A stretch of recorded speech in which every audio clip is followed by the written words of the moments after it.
Rosh Yeshiva came to Rav Ovadya, alav shalom. He told him, Kvod Harav, tell me the truth. How did you have such a zchut, such a merit? How did you inherit such a merit to have such a brain? You remember tens of thousands of books by heart, tens of thousands. If I can remember a single book, any book, even if it's 3 pages, by heart, I already feel like I got Olam Haba. Tens of thousands of books. Can you count tens of thousands? Imagine 1, 2, 3, tens of thousands. A journalist came to his house one time after he wrote an article about Rav Ovadya. He says, nah, nobody should listen to him. He was already like 82, 83 years old. No one should listen to Rav Ovadya anymore. He's old. He probably forgot stuff. So even though Rav Ovadya never really paid attention to these Reshayim, these wicked journalists, this one got his attention. So he invited him to the house. 82, 83 years old. He invited the journalist to the house. He says, you wrote in your article about me that I forget things. Where did you get that from? Did I say something wrong in my lectures you watch? He goes, no, I never watch your lectures. He goes, so where did you get it from that I forget? He goes, no, I figured you. Naturally, for the Rav, with all due respect, you're 80 years old. You're 85 years old. You forget. People forget. Even more so when they get old. He goes, maybe I didn't forget. Can we check? Can we test it? He goes, no, Kvod Harav, come on. You want me to come out with another article, embarrass you even more after I confirm that you're a human being like everybody else? Everybody forgets, Kvod Harav. He goes, what do you care? You already wrote the article. Worst case, best case scenario, maybe you have another article, you write that you confirmed everything you said. What do you have to lose? He says, okay, no problem.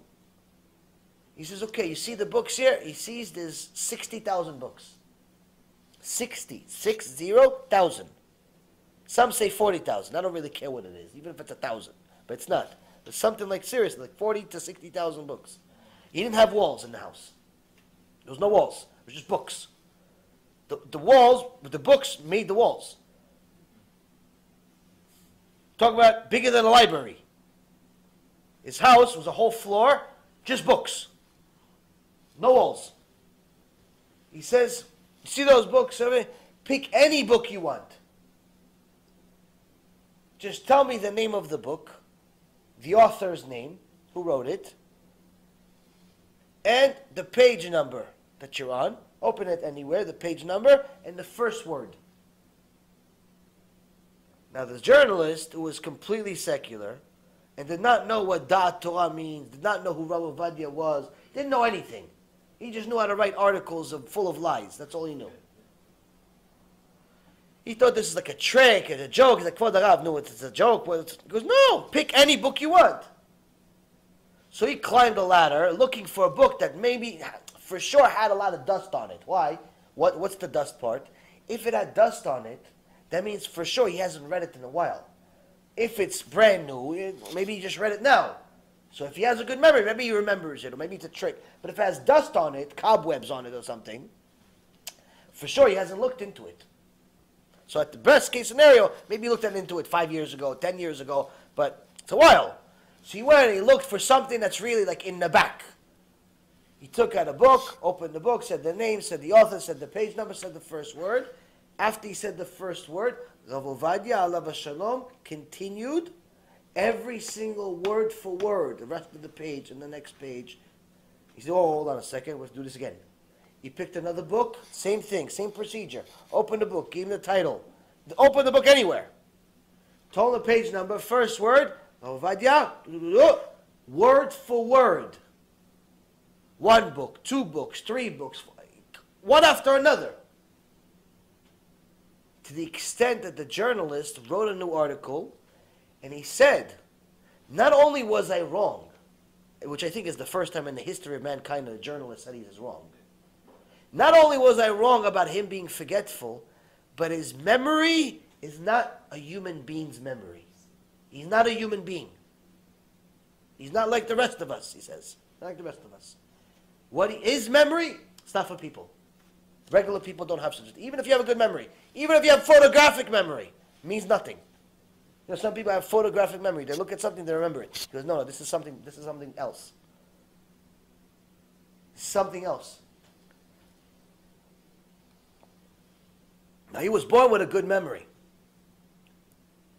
So, one of the big rabbis came to him one day and he says, Kvod Harav, how did you merit to have such a brain, such chokhmah, such memory? He says to him, I go over my learning a lot. He says, Kvod Harav, I go over my learning a lot too. No, I go over a lot. I go over my learning. And he kept pushing and insisting and insisting. Tell me the truth, Kvod Harav. How did you do it? How did you do it, Kvod Harav? Please, tell me. I know it's not the learning. I learned too. Everybody learns, Kvod Harav. We're learning. He's not talking about the regular people. Talmid Chacham, Talmid Chacham, Talmid Chacham. Everybody, Talmid Chacham. He's not talking about the Amei Aratzot. He's not talking about the ignorant. Each one, Rosh Kollel, Rosh Yeshiva, Rosh Kollel, Rosh Yeshiva, author, this. Fine. It's Kvod Harav. Come on, no, we all do it. We went out with Ovadya. What did you do? After enough pressure, Ovadya says, you really want to know? He says, yes. He says, it all starts with your eyes. He says, I was a Dayan, Bet Din, the Av Bet Din, and part of my job was dealing with divorces. So unfortunately, many of the women would come to the court and it would be immodest. They would be immodest. Now me being the Dayan, I can do whatever I want. No one's going to tell me what to do. I'm the Dayan. No one's saying, hey, Kvod Harav, you shouldn't look. What do you mean? I'm helping her. Getting the get, getting the marriage, getting this, getting that. I'm helping her. He says, I never looked at these people. Never. He goes, so what would you do? The story goes is that Rav Ovadya would look down and whatever the woman would see, he would ask her questions without looking at the woman, and whatever she would say, he would write. He would write. And everybody would follow him and see he's writing. Wow, he's writing everything she says. Unbelievable. Such commitment. Such care. I mean, this woman barely knows the Aleph Bet, but he's learning. He's writing everything she says. Unbelievable. But then his children said, after he died, his children said, we knew who's the best boy in a day. Whoever was the best kid in the house got a reward. What was the reward? Abba would give us his drawing.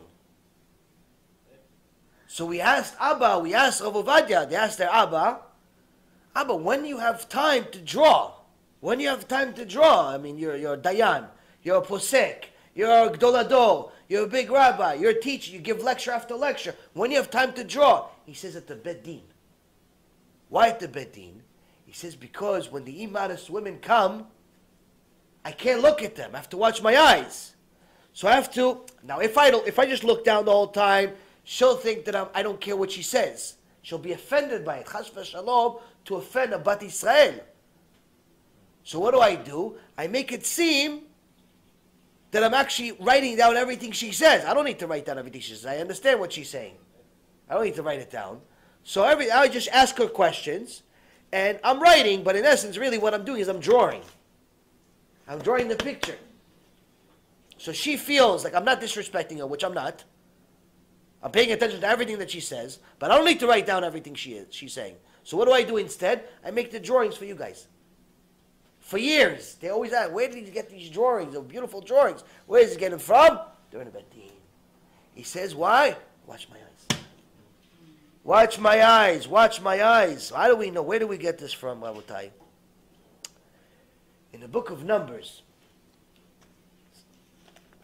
chapter 15, verse 19. Verse 39, I'm sorry.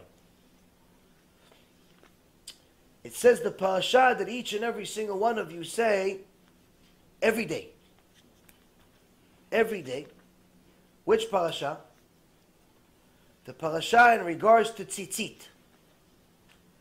Parasha in regards to tzitzit, where Hashem speaks to Moshe Rabbeinu, and he says to him to let the people of Am Yisrael put on tzitzit. This is you do as part of your Shema Yisrael.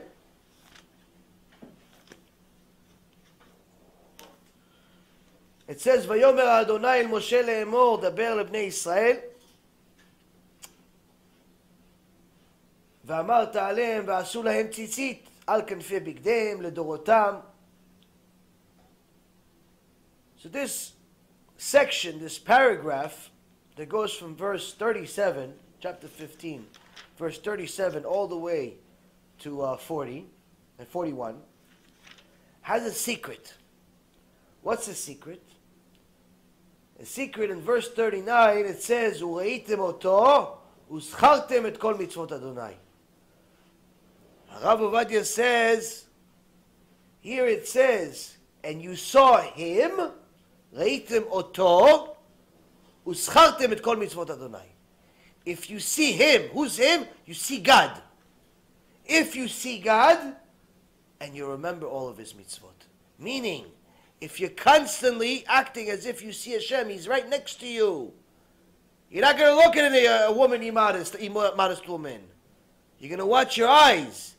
Meaning you're constantly thinking, Hashem is next to me. I'm not going to look at an immodest woman. I'm not going to look at a woman that's not my wife. I'm not going to stare. I'm not going to misuse the eyes, the gift of eyes that he gave me. I'm going to see it as if I see Hashem all the time. If you saw him, you remember. What are you going to remember? Everything. You remember all of his mitzvot. What it says, that's the secret. You watch your eyes, you're going to remember Torah. You don't watch your eyes, you're not going to remember anything. You become a beeper. Erased at the end of the week. Erased at the end of the week. Waste of time.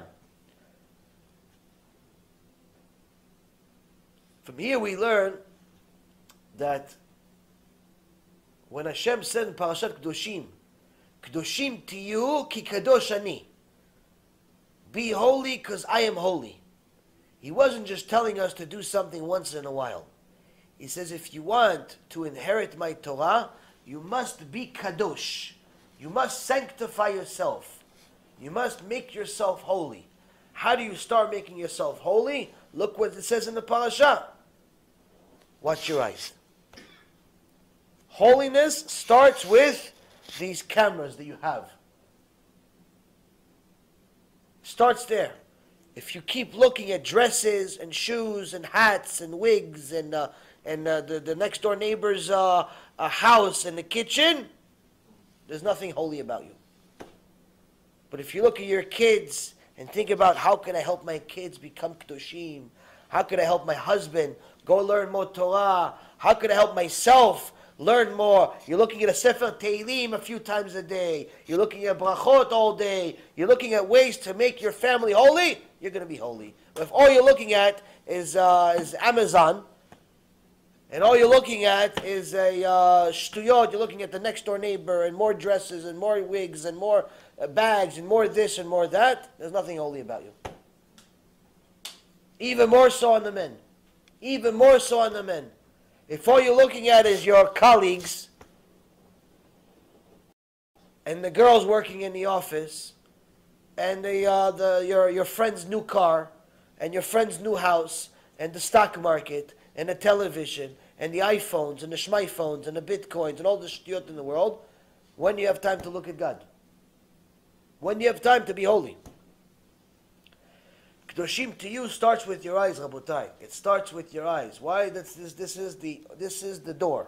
This is the door to your neshama. If you want to learn your Torah, you must watch your eyes.